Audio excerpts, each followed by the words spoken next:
네, 7번 상류따 21번 상가라와 경입니다. 사와티에서 설해짐. 그때 상가라와라는 물로 정화하는 바라문이 사와티에 살았는데 물로 정화하고 저녁과 새벽에 물에 들어가는 실천을 하며 살았다. 그때 아난다 존자가 오전에 옷차림을 바르게 하고 바루와 가사를 지니고서 탁발을 위해 사와티에 들어갔다. 사와티에서 탁발을 위해 돌아다닌 뒤 오후에 탁발에서 돌아온 아난다 존자는 세존에게 왔다. 와서는 세존에게 절한 뒤 한곁에 앉았다.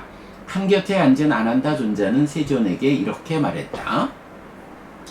여기 대덕이시여, 상가라와라는 물로 정화하는 바라문이 사와티에 사는데 물로 정화하고 저녁과 새벽에 물에 들어가는 실천을 하며 삽니다. 대덕이시여, 세존께서 연민으로 상가라와 바라문의 집으로 가주시면 좋겠습니다. 라고 세존은 침묵으로 동의했다. 세존은 오전에 옷차림을 바르게 하고 바루와 가사를 지니고서 상가라와 바라문의 집으로 갔다. 가서는 준비된 자리에 앉았다. 그러자 상가라와 바라문이 세존에게 왔다. 와서는 세존과 함께 인사를 나누었다. 유쾌하고 기억할 만한 이야기를 주고받은 뒤 한곁에 앉았다. 한곁에 앉은 상가라와 바라문에게 세존은 이렇게 말했다.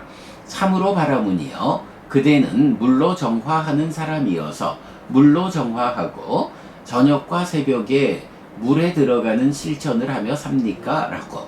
그렇습니다, 곧다마 존자시여. 바라문이여, 그대는 어떤 이유를 보기에 물로 정화하는 사람이어서 물로 정화하고 저녁과 새벽에 물에 들어가는 실천을 하며 삽니까? 여기 대덕이시여, 낮에 제가 저지른 악업을 저녁에 목욕을 통해 흘려보냅니다. 밤에 저지른 악업을 새벽에 목욕을 통해 흘려보냅니다. 곧다마 존자시여, 이런 이유를 보기에 물로 정화하는 저는 물로 정화하고 저녁과 새벽에 물에 들어가는 실천을 하며 삽니다. 바라문이여, 법은 개의 포구를 가진 깨끗한 호수, 고결한 사람이 평화로운 사람들에게 칭송하는 것, 높은 알을 가진 사람들이 목욕하는 것, 그들은 젖지 않은 몸으로 저편으로 건넌다. 이렇게 말했을 때 상가라와 바라문은 세존에게 이렇게 말했습니다. 정말 기쁩니다, 곧다마 존자시여. 정말 기쁩니다, 곧다마 존자시여. 내지 곧다마 존자께서는 저를 오늘부터 살아있는 동안 귀의한 제가 신자로 받아주십시오. 네, 상가라와라는 바라문이 있어요. 물로 정화하고 저녁과 새벽에 물에 들어가는 실천을 한다. 자, 이런 사람을 이제 그 아난다 존자가 아이고 그 사람을 좀 가르쳐 줘야지 하는 생각으로 부처님께서 그를 좀 만나 주십시오 라고 요청하고 부처님이 가서 만나죠.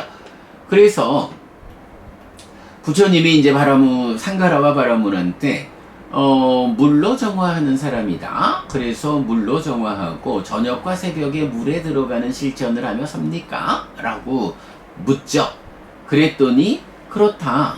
그래서 부처님이 무슨 이유, 어떤 이유 때문에 그러합니까? 라니까 제가 낮에 저지른 악업을 저녁의 목욕을 통해 흘려보내고 밤에 저지른 악업을 새벽의 목욕을 통해 흘려보냅니다. 이런 이유 때문에 저는 물로 정화하고 저녁과 새벽에 물에 들어가는 실천을 합니다. 이렇게 표현해요. 자, 요 내용이 어떤가요? 우리가 그 맞지마니까야 7번에서 그 바라문들이 그 바히카경에 들어가는 경우를 보잖아요. 잠시만요. 그래서 이제 힌두교에서 물에 들어가는 목욕하는 이야기를 왜 힌두교가 물에 들어가느냐 하는 이유를 이제 알죠. 자, 이렇게 보면 순다리카 바라문은 세존에게 이렇게 말했다. 그런데 곧다마 존자는 바후카 강으로 목욕하기 위해 가십니까? 라고. 바라문이여, 바후카 강에게 무엇이 있습니까? 바후카 강이 무엇을 만듭니까? 곧다마 존자시여, 사람들에게 바후카경은 세상의 부서짐을 위한 것이라고 동의된 것입니다. 곧다마 존자시여, 사람들에게 바후카강은 공덕을 위한 것이라고 동의된 것입니다. 사람들은 바후카경에서 지어진 악업을 흘려보냅니다. 이렇게 말하죠. 그러나 이제 부처님은 그건 그냥 물에 불과해 라고 하고 어떻게 실제로 그런 목욕을 해야 하느냐 라는 것을 이제 그 안의 오염원들을 버리기 위한 불교적 노력을 이제 말해주죠. 자, 그래서 우리가 이 옥감경에서 알 수 있는 게 바라문들이 뭐 겐지스강에 들어가 가지고 목욕을 하는 이유가 뭐냐라고 하니, 이렇게 그 겐지스강 또 그 지류인 바후카경을 말하지만 세상의 부서짐을 위한 거라고 우리들 가운데 동의된 겁니다. 세상이라는 게 뭐예요? 번뇌의 영향 위에 있는 유의적인 삶의 영역, 괴로움의 영역인 중생들의 삶의 공간이잖아요. 그러한 세상의 부서짐을 위한 거다. 그러니까 바후카강에 들어가서 목욕하면 세상이 부서진다. 나는 세상에서 벗어난다. 괴로움의 영역에서 벗어난다. 이렇게 바후카강에 가서 목욕만 하면 그렇게 된다고 우리가 동의하자. 이런 거예요.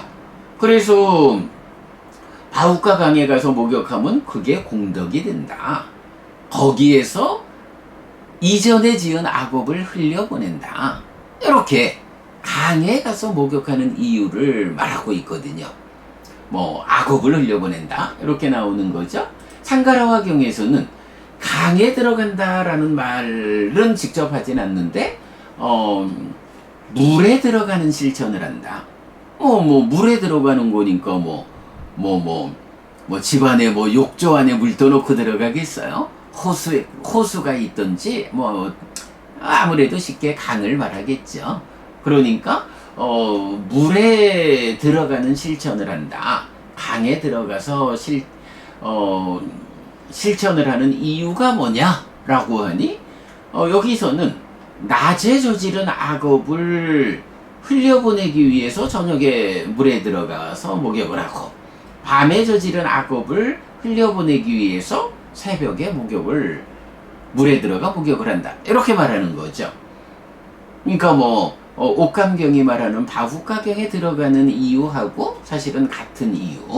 악업을 흘려보낸다. 그랬더니 이제 부처님이 그런 방법으로 악업을 흘려보낼 수는 없다. 세상은 그렇게 부서지지 않는다. 라고 해서 제가 이제 개성을 얼마 전에 우리가 새로 개성을 좀 번역을 바꿨는데 미처 바꿔놓지 못했습니다. 그러나 이제 어쨌든 그 의미가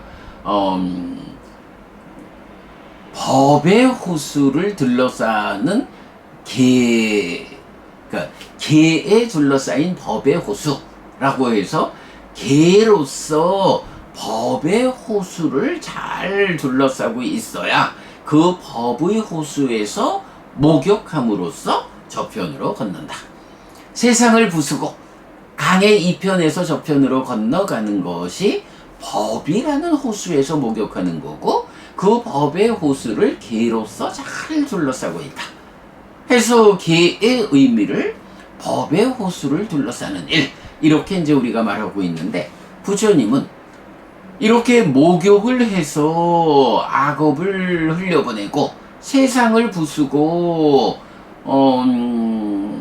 세상 밖으로 나간다, 열반을 실현하는 이런 거는 그렇게 그냥 흘러가는 강물에서 그 물에 들어간다고 해서 씻어지는 게 아니야. 법의 호수가 있다. 오직 깨달아 알려주는 이러한 법의 호수에서 목욕할 때 그러한 내적인 오염원들을 다 버리고 강을 건널 수 있다. 사실 이제 보면 그렇잖아요. 강물에 가서 목욕한다라는 것은 외적으로 몸에 묻은 때를 씻을 수 있는 것이지, 안으로 내가 지은 업을, 그 업의 오염을 씻어내는 것은 강물이 할 수는 없어. 바깥 것은 강물이 씻어줄 수 있지만 안의 것은 강물이 아니라 법의 호수, 법에서 씻어야 되는 거야. 요런 차이를 말해주는 거죠. 요렇게 그 안과 밖의 문제에서 결국은 이제 바라문교, 힌두교는 안팎을 구분하지 못하고 밖의 것을 씻는 것을 가지고 이것으로 안의 것도 씻어진다고 우리가 약속하자. 이렇게 자기들끼리 동의해가지고 강물에 들어가서 목욕을 하면 안의 것도 씻어지는, 이렇게 말을 하고 있지만 그건 사실이 아니다.